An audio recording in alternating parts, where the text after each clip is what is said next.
Hi friends, welcome to the intro and orientation session. I am Dr. Nishant Gupta and I am a gold medalist in commerce and a PhD degree holder.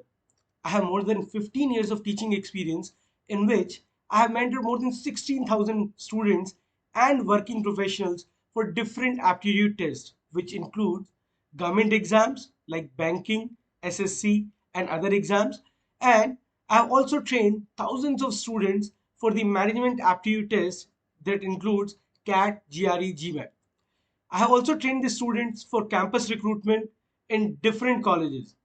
I have been the part of the success story of thousands of students, including hundreds of government selections and hundreds of final selections in the top MBA colleges. Two of my students also scored perfect 100 percentile in CAT exam. Guys, when we talk about bank and SSC exam, so in quantitative section, there are few topics which are common. Like these topics, they're common in bank and SSC. And in quantitative section, again, there are some topics that you'll find only in banking exams, and there are some topics that you'll find only in SSC exams.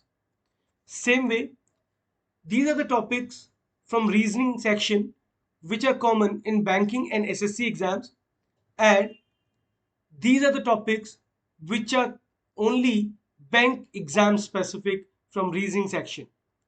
For SSC, we have the same cluster in which there are few topics that come only in SSC exams when it comes to reasoning. Thanks for watching this, guys. Thank you.